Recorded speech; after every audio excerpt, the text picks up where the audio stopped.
Hello, everybody. Welcome to this week's episode of Stacking the Box. You're going to notice a few things right away. Number one, it is not Sterling next to me. He is off this week, so I'm joined by Reed Wallach at Reed Wallach on Twitter.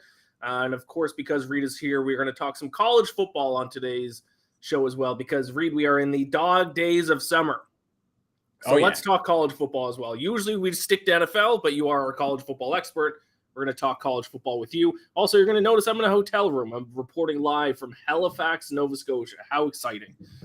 So on today's show, we're going to finish with college football, but we're going to start, since pretty slow news week, Reed. I don't know if there's NFL news you saw that I didn't, but not too much to talk about in terms of NFL news. So I want to do the NFL Immaculate Grid, which has been hitting social media by storm. What was the first one? Was MLB the original one? MLB was the original one. I've been big on the NBA one. It's tough, but NFL, I guess it's anyway. It's like, it's a fun way, especially nowadays, like where there's nothing going on. You said it's a slow news week. I saw a big like social media push for like the Madden release. They're doing a show, like a NFL live Madden release special on ESPN, which like to me, that is like the epitome of we have nothing to talk about and there's no new news. There's no training camp even to talk about. There's nothing. No. We have scraped the barrel dry of content. So I think, what better time than to rip up a NFL Immaculate Grid than right now?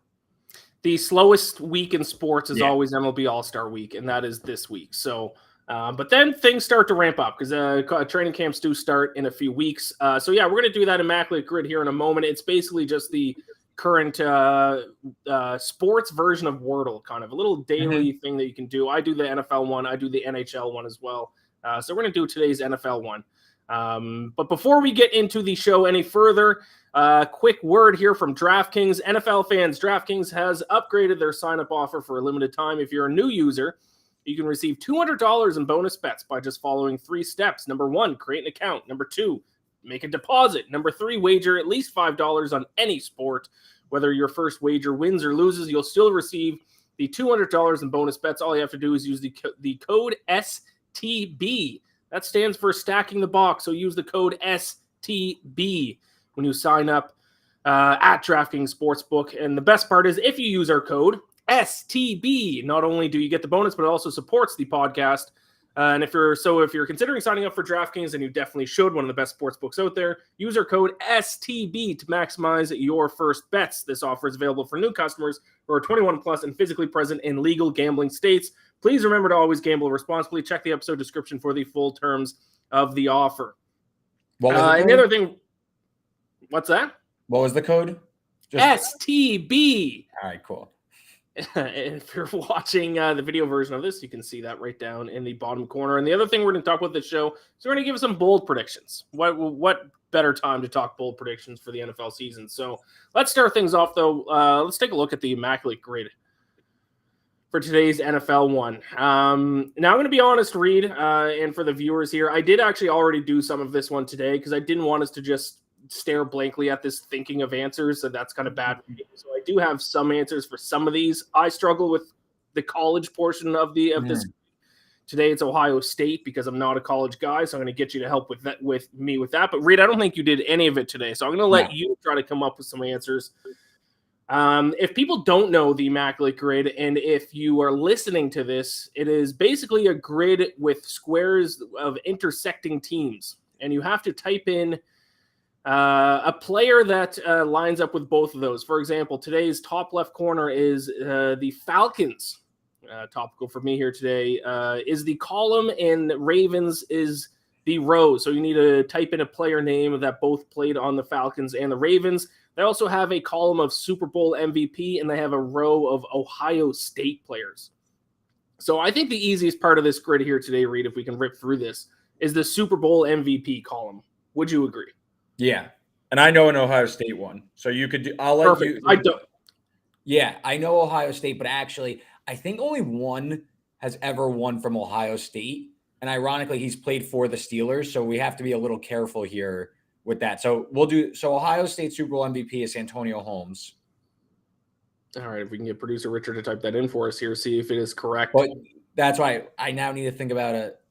Yeah, Right. bingo. And it says 99.78% of correct answers is San Antonio home. So there must be another Ohio State player from, I would guess. I'm like one of the pretty sure first I before guess MVP. it's got to be someone else, but and then Steelers, Ohio State, we're going to have to come back to. I have to think a little bit. I'm sure it'll come to me. But anyway, Packers, Falcons. Now we're going to go out of order. But Packers, Falcons, Brett Favre, right? We're not trying to get like cute with this. We're just trying to win. We're just trying to win. Yeah. There are other answers, I'm sure. Brett Favre is the one that came to mind for me as well. That one's easy. Okay. So now famously was drafted by the Falcons, threw an interception. I think it was a pick six on his first and possibly only throw with the Falcons, got traded to the Packers. Okay. Now let's just talk this out a little bit. So let's see. Super Bowl MVP for Packers. That's Aaron Rodgers. That's an easy one. He did win it the year he won it, right? I can't think it was anyone else. It must have been Aaron Rodgers. It has to be Aaron Rodgers. That would have been embarrassing if it wasn't. And Super Bowl MVP Ravens. We got 2 in the past 20 years. Ravens is Joe Flacco won it the most recent time, right? I think so. I'm not positive. I know for a fact their first Super Bowl win, Ray Lewis won. All right, so you do Ray Lewis then. Let's use Ray Lewis. I don't think Jacoby Jones. I think Joe Flacco won it the year they won. I think he did, but I just know I know for a fact Ray Lewis won against. All right, so let's talk this out here. Falcons, Ravens. This is you. This is all you. What do we got? So this is one that, like I said, I already did it before, so I know the answer to this. Oh one. wait, okay. So then let me go through. Think about it for a second, and I can give you a hint. There's two players within the past 5 years that played on both these teams. Within the past 5 years? That came to my mind. Recent. You don't need to think far back. I'm trying to go through like the wide receivers on the team. Oh, no. Hayden Hurst played for the Bengals, right? Nope. Hayden Hurst is correct. Oh, sweet. Cool. Hayden Hurst. That's the one I thought. That's actually, I think, the most common answer. I don't know, but I'm just basing it off percentages. Devontae Freeman was another one. Oh, yeah, you're right. Back. Yeah. Running backs probably get they're easier to plug in than you think. Yes. All right. Steelers, Ravens. Did you get this one? I did not. No, I could not think. Oh, wait. Yes, I did. It took me a long time. I have one in my head, but I'm not sure if it's right. Is it D'Angelo Williams? That's not a player I put in. I don't know. I know D'Angelo Williams obviously played for the Steelers. I don't remember him playing for the Ravens, though. I might be wrong. Played for the Panthers, I know. For some reason, it's coming up Ravens in my head. I could be wrong, though, so let's hold off. All right. Packers, Steelers, I imagine you got this one, right? I got this one very quickly. So it has to be easy. Packers, Steelers. It's actually not that easy. I was proud of myself for getting this one. It's just like one of those ones that came into your head. Yeah. Packers, Steelers.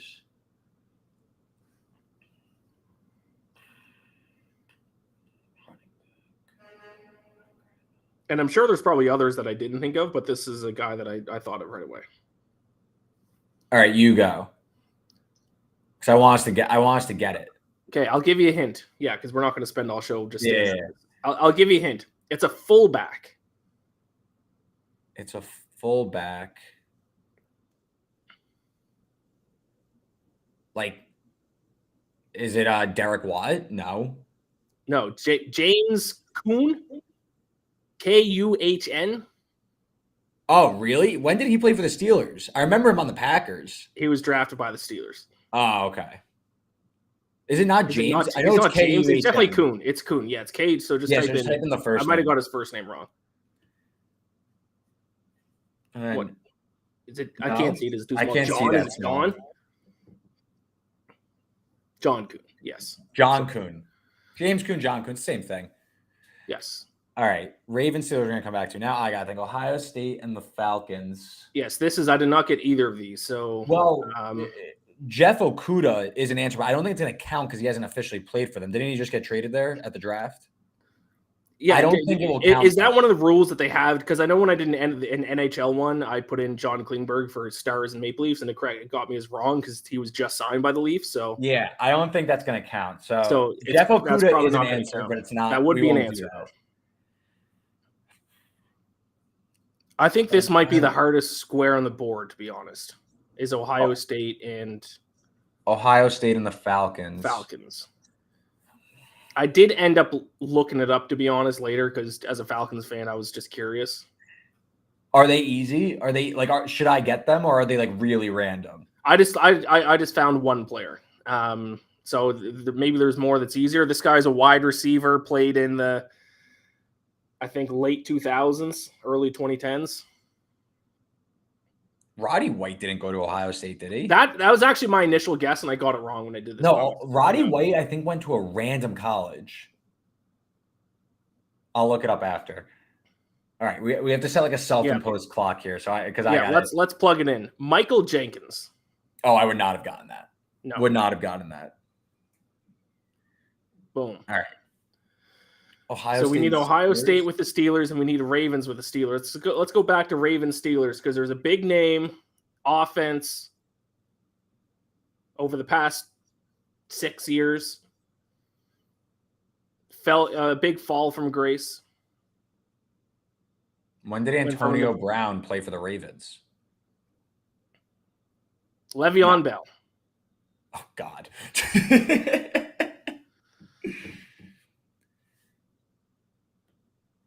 Yeah, I think you got to put in the. Yeah, there we go. All right, and then Ohio. So now this one, this last one, I do not know because I know Santonio Holmes was Ohio State and the Steelers, but we had to use him for Super Bowl MVP. So I actually did. I have no idea. This is the last block. We got to see if we can get an immaculate grid here. Steelers Ohio State player. I was trying to go through the obvious ones. It makes it annoying because, like, quarterback, like you have to think like if someone backed up Ben Roethlisberger, you know what I mean? Because like it makes it so difficult. Running back. Did Beanie Wells ever play for the Steelers? Well, is Darren McFadden? Darren McFadden wasn't Ohio State, was he? Arkansas. Same jersey color though, so I'll give it to you. Right. All right. Wide receiver. Garrett Wilson, Chris Olave Jackson. No. Yeah, go further back.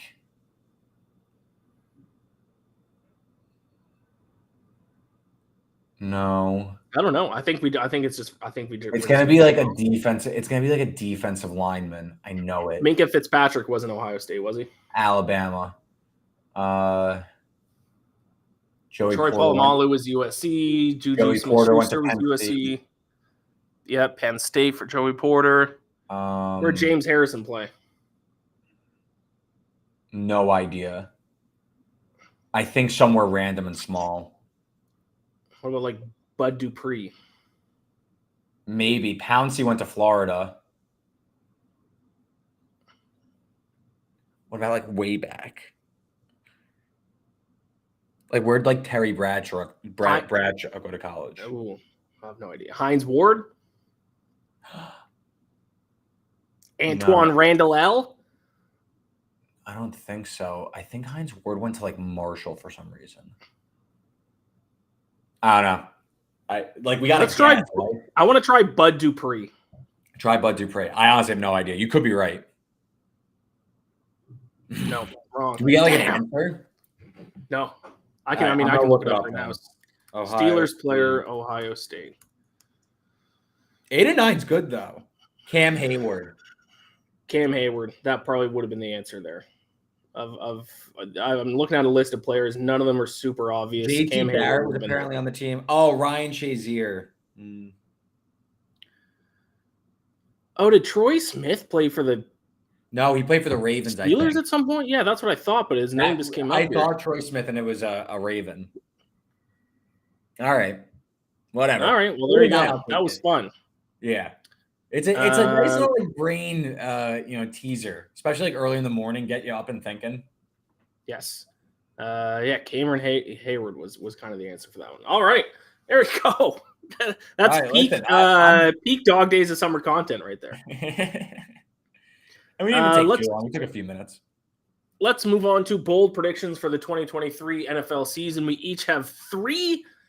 Some of them do come with betting odds. Some do not come with betting odds. I'm going to get things started off here with my number 1 bold prediction. This is something I've been thinking about a lot the past few weeks, and I think I'm ready to make this claim. And it is that the Miami Dolphins will win the AFC East. Obviously, the Bills, the favorites. The Jets are actually second on the odds list. Dolphins third on the odds list at 3-1. I think the Dolphins might win the AFC East. I haven't been super impressed with the Bills offseason. I didn't really love how the Bills played at times last year. I think the Dolphins have done better this offseason. They signed Jalen Ramsey, which is going to be huge for them. And anyone who has followed my NFL content, you know that I'm a net yards per play guy. Dolphins were actually kind of an underrated, in some sense, underperforming team last year.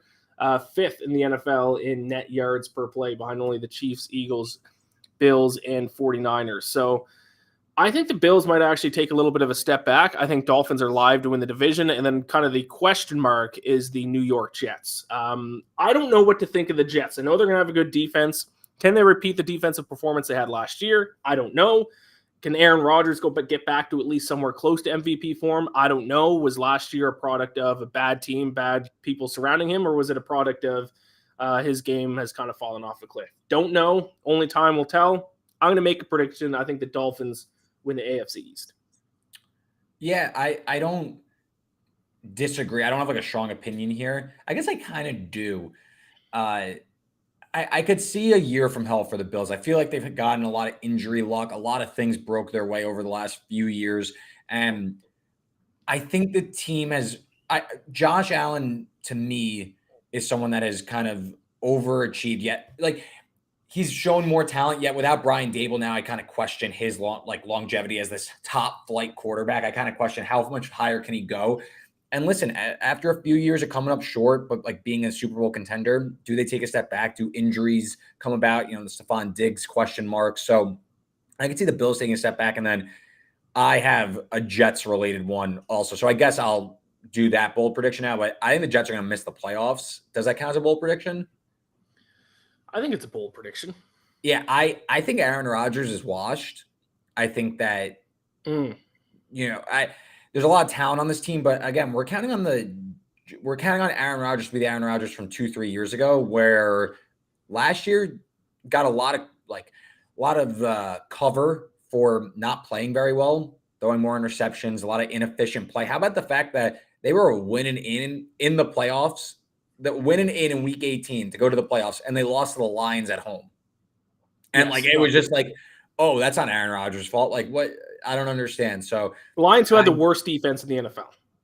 I know, but the offense was also middle of the pack. No, I'm saying if Aaron Rodgers was the Aaron Rodgers of old, he should have been able to beat the Lions, who had the worst defense in the NFL last year. Oh, yeah. That's what I'm saying. So all of a sudden we're just expecting, like, we're giving Aaron Rodgers a lot of flack for, oh, well, he didn't like playing in Green Bay, this, and that. What about the fact that he underachieved last year? And usually when it goes and you're this old, it typically goes and it doesn't come back. So I'm a little skeptical that just getting Aaron Rodgers is going to jumpstart this Jets offense. I think that obviously it's an upgrade over Zach Wilson and even Mike White, but I just with the way the AFC is constructed this year, and we have a few more AFC related bold predictions here. I just think that you can't just pencil in the Jets are going to win 11, 12 games. And I'm not necessarily the biggest Tua guy, but I think that the offensive scheme is there. If he could stay healthy, that's exciting. So I could see the Dolphins at plus 300 winning this division. I think this is a fair bold take. Yeah, you're kind of right about. I mean, I've been speaking highly of the Jets on this actual show, so now I don't want to sound too much of just a hypocrite now, because I'm going to kind of say the opposite. But Aaron Rodgers he got almost no blame for the Packers' woes last year, because people were saying, oh, he didn't have any good supporting cast. He didn't have any good receivers. It's not like he's going to a Jets team that's stacked with receivers. One of his starters is the same starter he had last year, Allen Lazard. And then Garrett Wilson, obviously good. But then Mecole Hardman.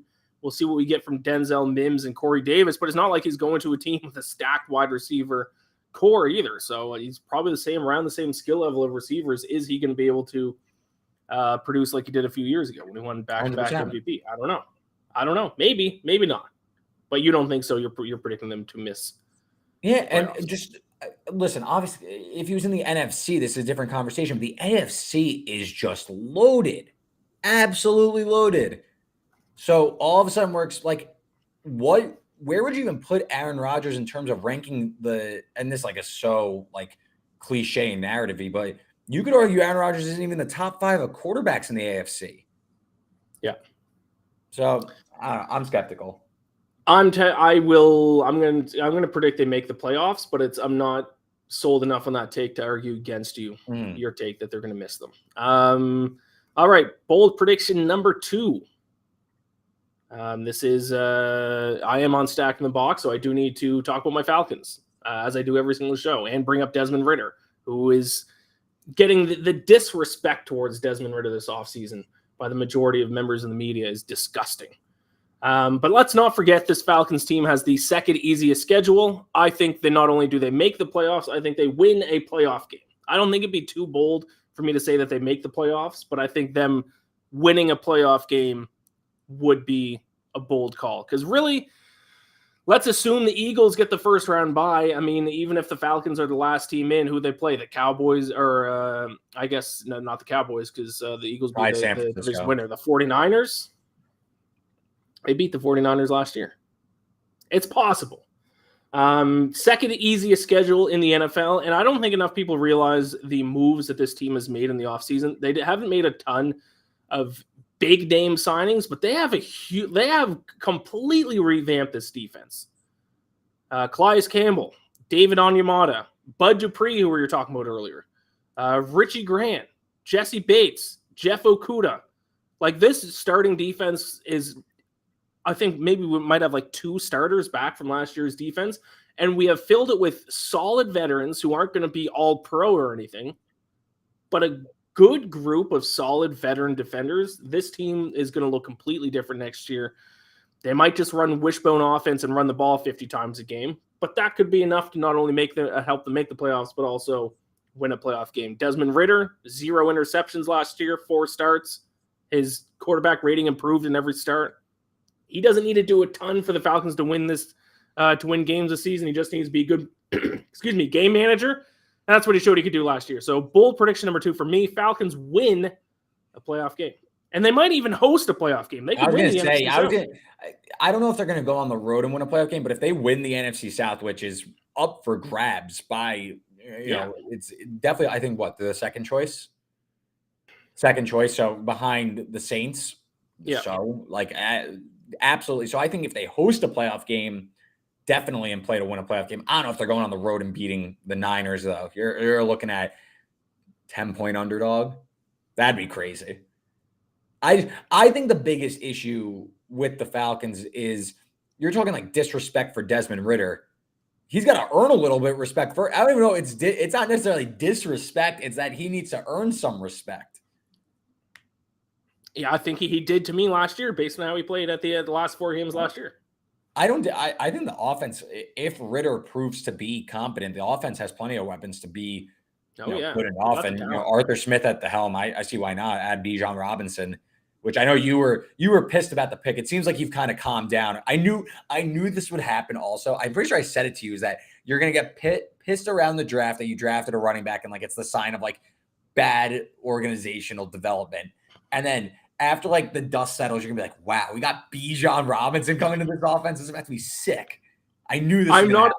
I'm not excited about it yet. Maybe I will by the time the season gets closer, but I've accepted it because the management of the Falcons, their plan is, and they've been verbal about this, and this is why I kind of knew they were going to take Bijan Robinson, is in the draft, they're taking the best player available, and they're fixing the roster through free agency, which, to be fair, since the draft, they've kind of done. They didn't get, whether it's right or wrong, at least they're going in the right a way they want to. It's not a strategy I would use. I think you should build through the draft, but hey, they have a strategy. They're sticking to it. We'll see what happens. They get paid the big bucks. I'll trust them. Okay. So we'll see. All right. Bold prediction number 2 for you. All right. Bold prediction number 2 for me. So I went a little out of order here, but I'm going to go Ravens to be the number 1 seed in the AFC. I know we're just talking about how hard the AFC is. That's a bold prediction. I am typically I fall in love with the Ravens very easily. I am seduced by one Lamar Jackson, his ability, but I think that there's a lot to like with this Ravens team. First of all, the defense was fantastic last year, and with Tyler Huntley, this team nearly went toe-to-toe and won in Cincinnati last year. If it wasn't for a fumble recovery, scoop, and score 99-yard score, the Ravens may have won a playoff game against the Bengals that everyone was saying, went in as like a pick 'em against the Chiefs on the road. I know Mahomes hurt his ankle, but still, this is a Bengals team that was looked at as a Super Bowl contender. The Ravens nearly beat them with their backup. They bring in Todd Monken from Georgia, who ran a power run scheme, but with modern elements, a lot of play action throws. I think this is going to open up the offense for Lamar Jackson. Off the injury, he gets his contract. And the Ravens also invested around him. How about a first-round pick on Zay Flowers, who's a stud from Boston College? People are going to love Zay Flowers. And they signed Odell Beckham, who I know the injuries, but Odell Beckham in a third wide receiver role, second wide receiver role, why can't he be a big contributor here? So I think this Ravens offense going to step up. And the defense, to me, it's been nails for the past 5-7 years now. Why can't this Ravens team be the best team in the AFC North? And if the Chiefs just take a slight step back, why isn't the 1 seed up for grabs with Baltimore? So I think the Ravens, better injury luck this year. Few bounces go their way. They're the number 1 seed in the AFC. I won't say they win the Super Bowl because I've said that. I said that last year, and that came back to haunt me. I'm just going to go awesome regular season team. I'm going to look up the odds for that. I didn't even look it up. Listen, you could convince me the Ravens are going to win the AFC North. I could kind of get on that because I think the Bengals are a little bit of an overrated team. To be the number 1 seed in the AFC, though, I think is a hey, it's a bold call. I wouldn't go with it. They don't have – so they're the second choice to win the AFC North. They're plus 250. The Bengals are plus 130. I get that the AFC North is always a bear, but I just think the entire AFC is so difficult that with just injury attrition, with random bounces, I think you could see not the Chiefs at the top of the AFC. You said the Dolphins potentially. I just think – I don't know if you're just going to get like a binary. It's not like the NFC where it's either pretty much the Eagles or the Niners are going to be the 1 seed. I think it could get a little bit more random. So I'll go with the Ravens. You could probably get decent odds on this. I can't find it anywhere, though. I did find most regular season wins at DraftKings here as I'm trying to look for it. The Ravens are at 12-1. Obviously, that also includes the NFC. So you'd have the Eagles would be the obvious choice that'd be competing with for that. Still trying to take a look at number. That gives like a kind of a gauge, probably like in the 10-1 range. I could see it. I'm in on that. I think the Ravens are going to have a monster. Oh, I found it on another one, plus 850. So so 9-1-ish. Yeah. I'm in on the Ravens. I think the offense schematically is definitely going to take a big jump. I've told you this several times. I think John Harbaugh is the best coach in the NFL. I still stand by it, even with Andy Reid. I just think his decision making is so far superior to any other coach that he can win you an extra game or two with his play calling and his coaching. I do agree on that. If I were to say something to support that bold prediction, I agree. John Harbaugh, if he's not the best coach in the NFL, he's top 3. Yeah. My main concerns would be Lamar Jackson's health, Lamar Jackson's general ability. He has not put up MVP numbers since his MVP season. He's been hurt every year. That's something you should be. But even when he's healthy, he's playing decent, but not even close to that MVP level season. I like the Todd Monken hire. I think that this offense is going to take a tangible leap forward, and I'm bullish on this Ravens team. And the Brown. Listen, AFC North games are always slobber knockers, but this Ravens team, to me, with this offensive ceiling, I think could really take a step forward and kind of outpace the Steelers for sure. The Browns, I still have some question marks about. So listen, bold predictions. Middle of July, Ravens 1 seed. Let's do it. All right, I like it. My final one is, and this is one I'm going to be cheering for the most, even more than the Falcons winning a playoff game, is the Patriots to have a disaster of a season, and at the end of the year, Bill Belichick gets fired or resigns.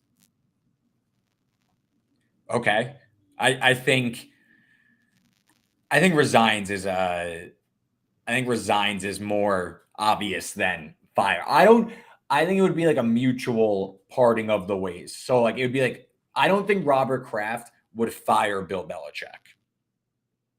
I think that this is one where if the wheels really come off and Bill wants to step away, Robert Kraft kind of wants to move on, I think they would both agree, listen, we're going to let you resign. You've earned that respect from us that you won't get fired. That's like would be a weird heel turn for Robert Kraft, in my opinion. Yes. Have I fixed my audio issue? Do I sound any better? I will say, though, I could see in the division, I could see the Patriots having a tough time. They're clearly the fourth best team with a bullet. I think that the team's defense, though, is going to keep them in games. It's if the offense could be like competent. Like, can Mac Jones be just good enough? I mean, they make the change. I don't know. The trade rumors were pretty tough to get through during that trade season. I subscribed to them. I thought that the Patriots were going to trade for Will Levis. So I guess there are a few question marks here, but to me, I think you're looking at like 7-9 probably again, or 7-10 probably, something like that. I'm a little concerned that the season won't be that big of a disaster. I think Mac Jones is not the answer. Can you not hear me, Reed? Yeah, so we lost Iain. We lost Ian's mic for a little bit here, so I'll just keep filibustering about the Patriots. I could definitely see. Oh, maybe my sound's out. You go, Iain. I'll try and figure out my sound, I guess. All right. Yeah, I don't think Mac Jones is. I don't think he's the guy. I think he's going to take a.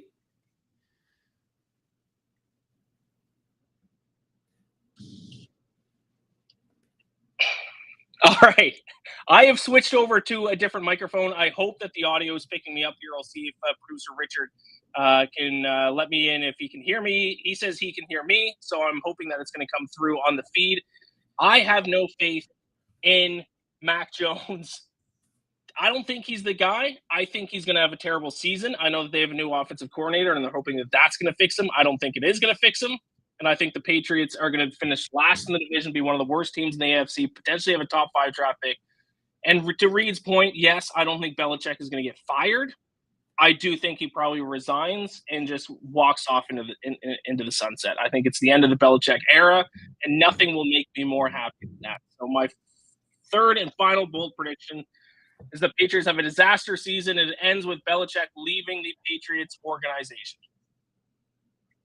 Yeah, I apologize about the speaker thing. That was crazy. The speakers, I guess, just like went on my computer. But yeah, I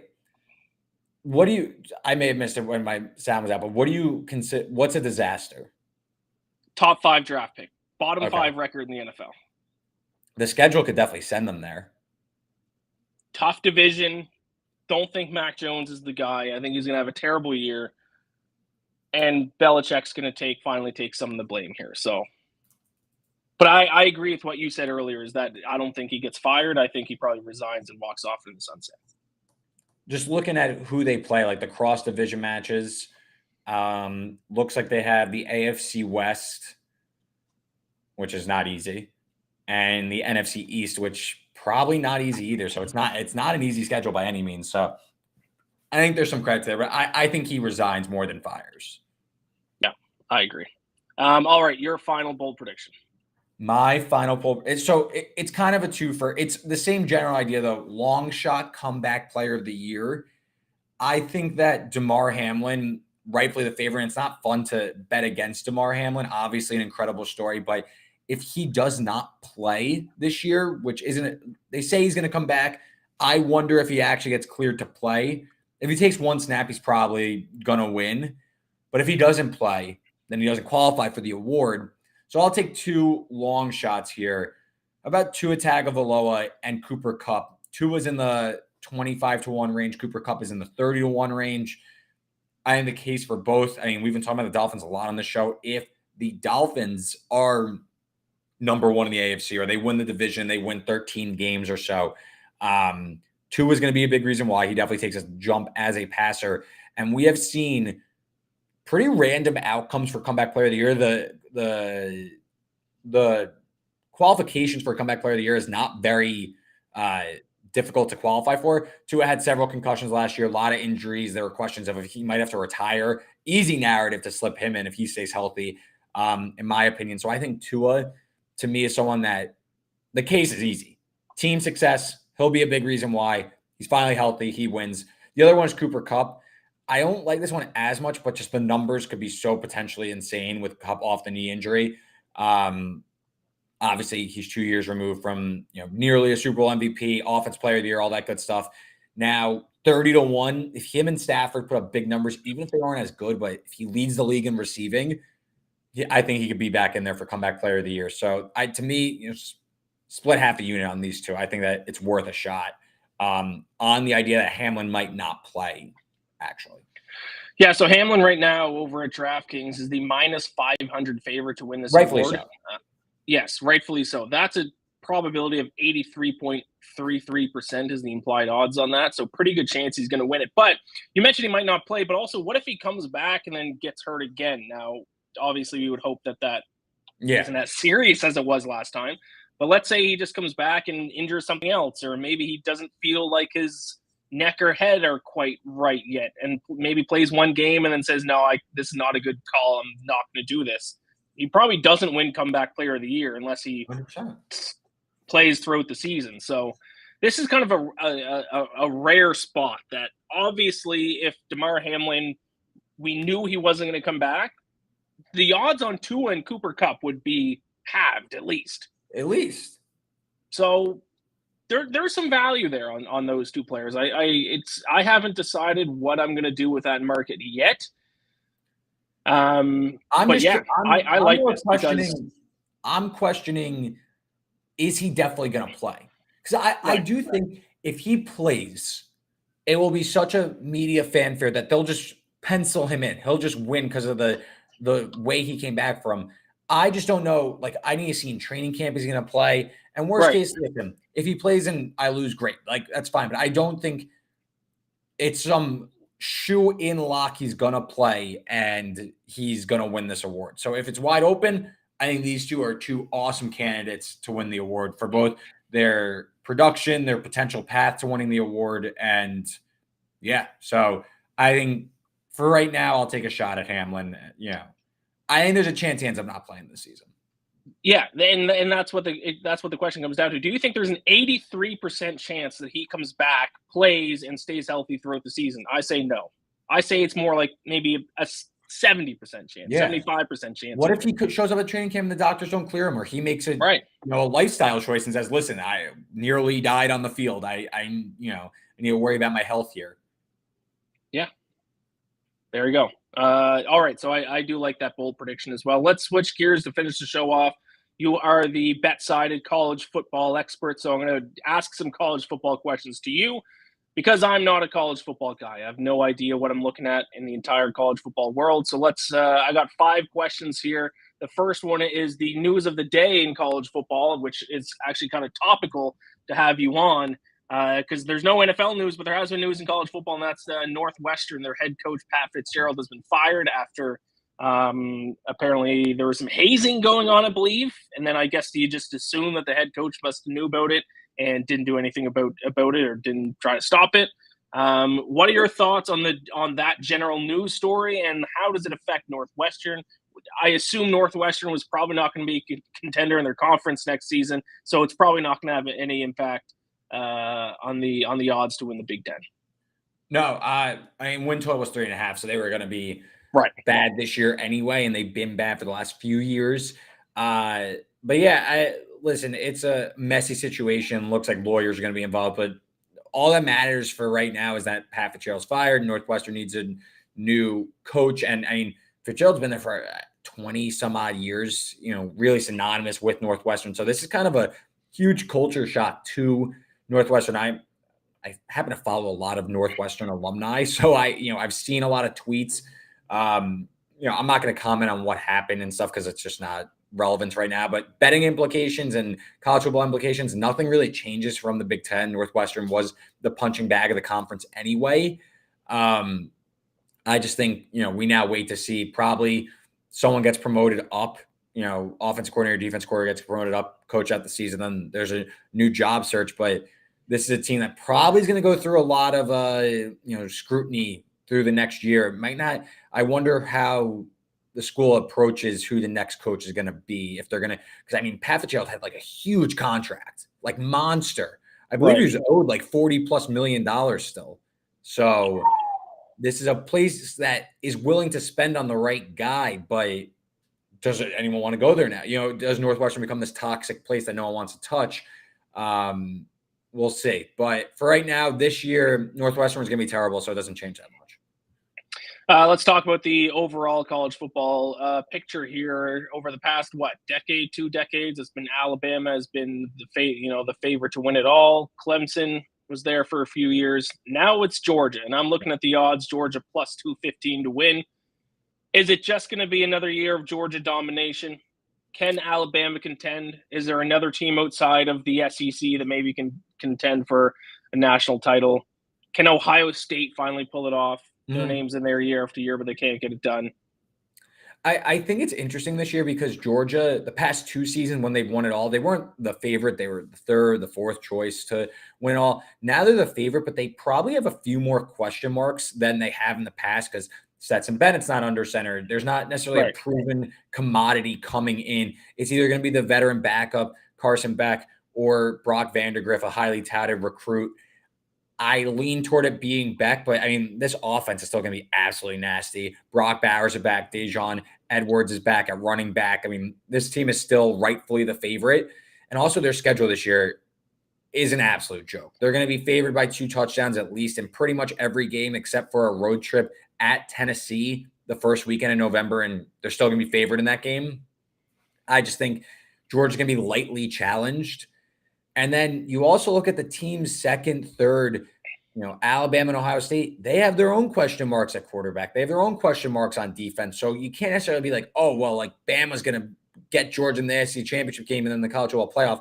Georgia's kind of going to waltz the SEC championship game and likely the playoff. I think if there's a dark horse, I would say maybe it's Clemson. Maybe it's Penn State. I think Michigan is probably a cut above Ohio State this year. Penn State has a lot of talent, but to me, one I've kind of come around on is Clemson. I believe they're in like the 16-1 range. This is a team that's still been a top 10 team the past several years. They hired Garrett Riley, offense coordinator from TCU. If you're familiar with TCU, they stunned everyone and was the most surprising national championship entrance since the college football playoff ever started behind a vaunted offense. Former 5-star recruit taking over at quarterback, and Cade Klubnik, who people are very high on. Schedule fairly easy. Host Florida State in their toughest game. They're the favorites to win the ACC. I agree with that. Can they make the college football playoff? And again, this is a team that on paper matches up with the top, 5 teams, maybe not Georgia, but, right below there.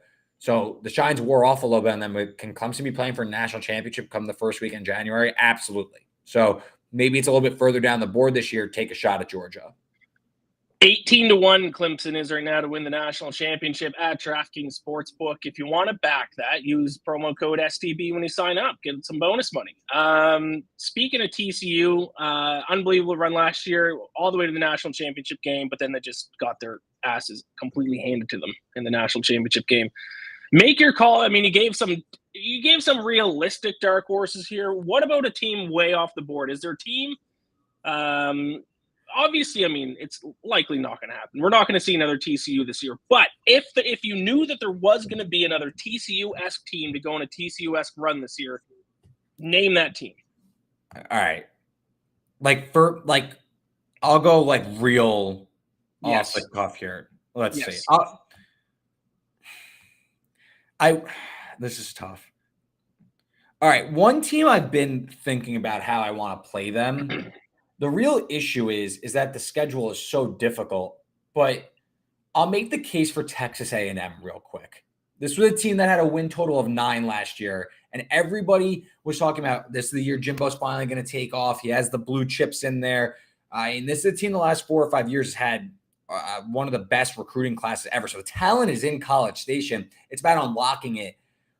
Jimbo ran the offense last year. It was antiquated. It was terrible. They were killed by injuries, suspensions, this and that. Terrible. They bring in Bobby Petrino, who A bit of a wild card. I hate Bobby Petrino. Yeah, a bit of a wild card as the offense coordinator, but there's no doubt that he has the mind to run it. He also has a 5-star recruit who played last year at the end of the season, led to some big wins, beat LSU, carved up Ole Miss, 8-0 turnover, touchdown to interception ratio in Connor Wegman. If he wins the job, I think A&M is live to get to the SEC championship game, win that division. It's against Alabama, who has questions. LSU is also in there. I think you could see that division maybe beat up on itself a little bit. And A&M, they have the talent in there. The defense wasn't the issue last year. Top 40 in success rate, got in the backfield a ton. It's that the offense could take the step forward, but they have plenty of weapons around Wegman with Aina Smith coming back, Moose Muhammad, Evan Stewart at wide receiver. They're 13-1 to make the play, 12-1 to make the playoff.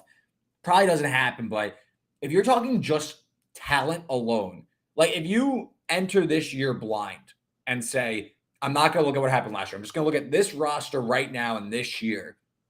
Texas A&M's roster is better than what their win total, conference title picture. I think the cloud over them is a bit shakier than it should be. So I think A&M, I might be sprinkling them to like make the SEC championship or something like that. And then, if they're in the SEC championship game, they probably have an outside shot to make the playoff. No love for your Wisconsin Badgers? No, not this year. They're going in the right direction. Wisconsin is back, but they're still going to eventually run into probably Michigan, Penn State, or Ohio State in the other side, and they don't have the roster to compete yet with them in the Big Ten championship game. But in the next few years, I am bullish that Wisconsin, they'll win a Big Ten championship soon. Wow. All right. There's bold prediction number 4 for the show. Who is winning the ACC? Clemson, Florida State, because this is an interesting conference. I figured that Clemson would just be an overwhelming favorite to win the conference, but Florida State right behind them on the odds list. What is there some resurgence going on for the Seminoles here, or what's going on in the ACC between these two teams? Yeah, Florida State set to have a monster year, and like I said, Clemson, I think again off a down year for them, and they still won the ACC. But off a down year, Florida State, one of the highest returning productions on both sides of the ball. Jordan Travis is like a top 5 odd, has the top 5 odds for Heisman Trophy. Wilson's a 6'7" receiver. Benson at running back. They hit the portal, got Keon Coleman, one of the highest touted transfer wide receivers in the country. Offensive line is nasty. On the other side, future top 10 pick Jared Verse. I mean, this Florida State team is nasty. But again, I kind of lean towards Clemson, and the odds have kind of ping-pong back and forth. But I think that we're starting to see Clemson emerge as a slight favorite because ultimately Florida State has to go to Death Valley and play at Clemson. And the winner of that game, pretty much a shoo-in to go to the ACC championship game because there's no divisions this year in the ACC. So you're going to be looking at getting basically a 2-game lead on the next best team, because obviously you'd have to beat them. You have to go above them because you lose a tiebreaker. So listen, Clemson's going to be favored in the most decisive game of the year.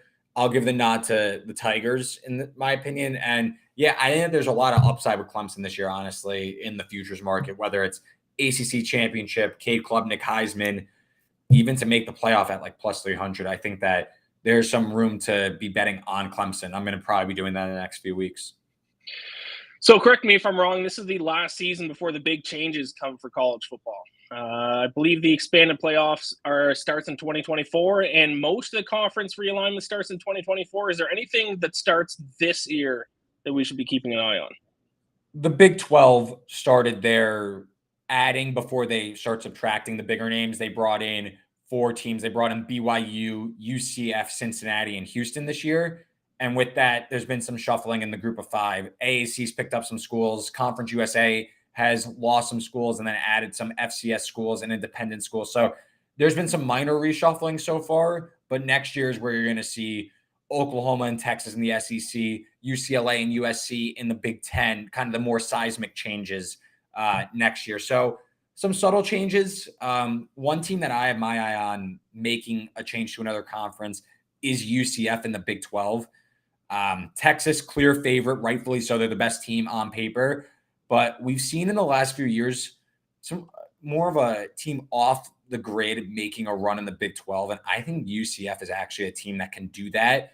This is a transfer-laden roster with a lot of veterans coming from the Power 5 ranks. So this UCF team is maybe not a Big 12 caliber roster just yet, but they have plenty of blue chippers that could play on that level. So I don't think the transition is going to be as tough for that school versus like a Cincinnati, who's also joined the Big 12. So I think UCF to me is a team that has a fairly favorable schedule. They avoid Texas. I believe Texas Tech goes to the Bounce House. And I think they have to go to Kansas State, which is a tricky one. But to me, UCF is a team that I think it has a ton of upside with John Reese Plumlee back at quarterback, dual threat. I just think that team, Gus Malzahn, runs a big offense. I think they can maybe stun a few teams in the Big 12 and maybe make a run late in November. They're in the mix for a conference championship appearance. All right, last college football question, then we're going to wrap up the show here. This is one that I just thought of right now. I don't know why I didn't bring it up earlier. Because one of the biggest storylines in college football this year, at least one that I'll certainly be paying attention to, is Deion Sanders, head coach now in Colorado. So really quick, I just looked up their win total here, 3.5, which based on the social media hype, I thought their win total was going to be like 8.5. So 3.5 win total with the over at +130 at DraftKings. So 3.5 wins for Colorado and Deion Sanders' first year to go over 3.5 wins or under 3.5 wins. It's tough. I'm gonna go. I have to pull up the schedule again really fast. I'll do a quick. So while I filibuster to get this out, it's all transfers this year. Deion has completely gutted the program and brought in transfers. His son's gonna be the quarterback. I do think that they're not going to, obviously, like all the like to win the Pac-12 bets and national championship, like that's like literally wasting money. Like you might as well just donate to charity. But there is talent on the roster, especially compared to the bottom of the Pac-12. It's if Deion can actually coach this roster up and maybe, outperform a little bit of expectations. But, I'm probably going to go under though on the win total. I see 2 clear wins. Home for Colorado State, home for Stanford. Stanford's going to be the worst team probably in the Power 5 ranks this year. So they win those 2. And then it's hosting Nebraska, not confident. At Arizona State, probably going to lose. Home for Arizona, maybe. And then at Washington State, you're probably winning 3 games in reality. So even if the team maybe is more talented, I think it's still going to take maybe a year or 2 to really get the whole roster together and stuff.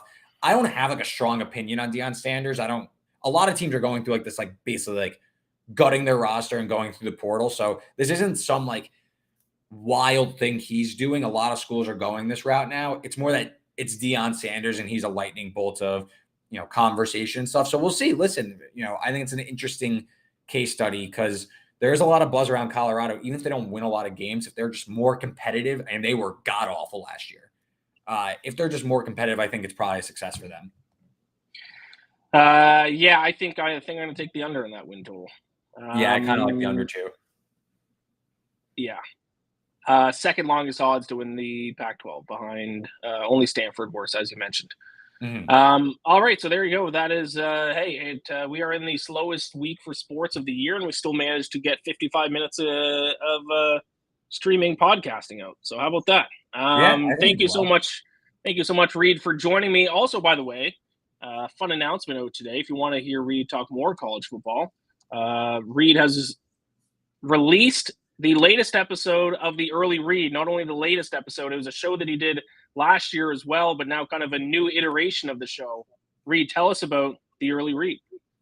Yeah, Early Read is back. We are in conference preview mode, kind of just going to take this a little bit deeper, a little more open-ended. So all conference previews are going to be coming out, rolling out, every other day or so for the next few weeks leading up to the season. Then when the season starts, going to be doing, similar to last year, an Early Read episode on Tuesday, kind of deep dive in college football, getting in early. We're all about making, insightful, intelligent wagers with the Early Read. And then we'll be back on the Friday show where I'll kind of run through the entire week slate, give out all best bets remaining and stuff like that. So really excited. And then, keep the conversation going in the off season, talking about kind of the whole industry of sports betting. So pumped that it launched last night and, first episode dropped this morning. So I'm pumped for that. And I'm excited to see where it goes. There you go. So check that out, the Early Read, get your college football stuff there, get your NFL stuff here. on Stacking the Box. Like the video if you're watching this on YouTube. Rate and review the podcast if you're listening to it on audio. Subscribe to the YouTube channel, all that good stuff. I'm sure Sterling will be back next week. He's just on the road this week. So we'll get back to a full show of NFL. Hopefully we'll get some news to talk about next week. Hey, training camp's what? 3-4 weeks away? Training camp's coming up. It's right around the corner. The NFL season is closer than you think. Thank you all so much for watching. I'm Iain MacMillan. He is Reed Wallach. Thanks for watching. I'll talk to you next week, baby!